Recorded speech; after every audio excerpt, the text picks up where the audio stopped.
How would you like to help preserve history? You can literally do just that as part of a new transcription project underway at the Eckley Miners Village near Freeland. I'm pleased to be joined today by Bodie Morin, who is the site administrator at Eckley and also at the Anthracite Heritage Museum. Bodie, thanks so much for joining us. How did this project come about that you need people to transcribe oral histories that were given to Eckley? So tell us all about this. Well, thanks, Lisa. Well, the story actually starts back in the 1850s when people moved to Eckley and started living in our area. People lived there they still live there now, but they lived there from 1854, and they had rich lives. Went to school there, went to church there, did their shopping and did their working in the area. And so there's this rich and long history of people that have lived at Eckley. As everyone probably remembers, in 1968, the Paramount Pictures shot the Molly Maguires at Eckley. And in the process of creating the film, they returned the village back to its setting as how it would have looked in the 1870s. And then after the film was finished, the group in Hazleton decided that, well, hey, we've got this great historic resource. Why don't we buy it and donate it to the state? Which is exactly what they did, and that's how Eckley Miners Village became a state property. Well, at the time, shortly after the movie, when the state took over, there were still 100 people that lived at Eckley, and they lived there almost all of their lives. They were people in their 60s and 70s and 80s, and had a long experience living at Eckley. So the state, along with Penn State and PHMC, started several oral history projects to record the stories of the people that used to live there.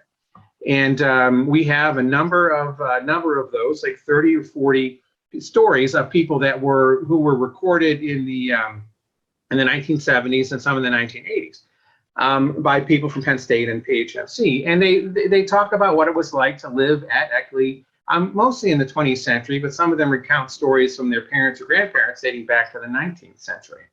And the challenge for now is that we've got these binders at Eckley, and then the originals are all stored at the state archives. But we have these binders that have thousands of pages in them, and if you want to look for something, you've got to kind of go through page by page and see if you can find what you're looking for.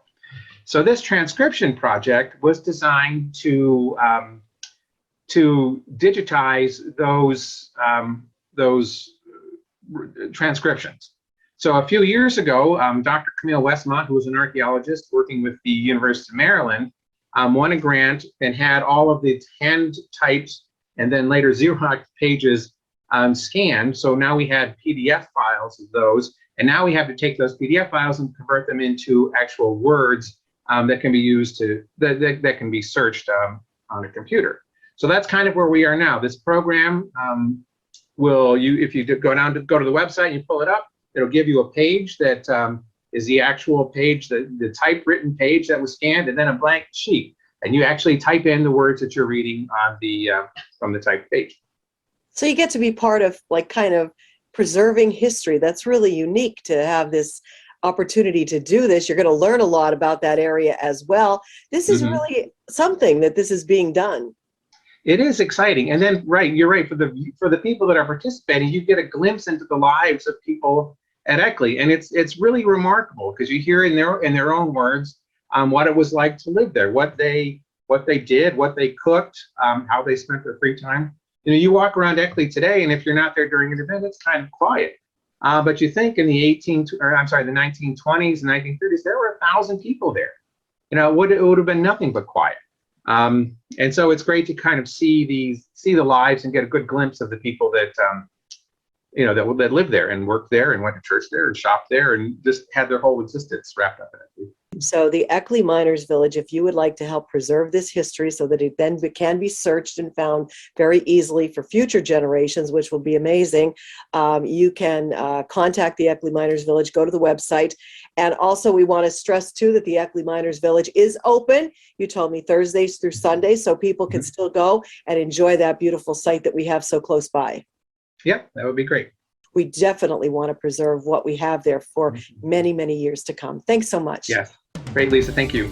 Today's news feature is brought to you by Feisner's Ford in Freeland, who is celebrating 75 years in business. Give them a call at 570-636-3920, or you can log on to feisnersford.com.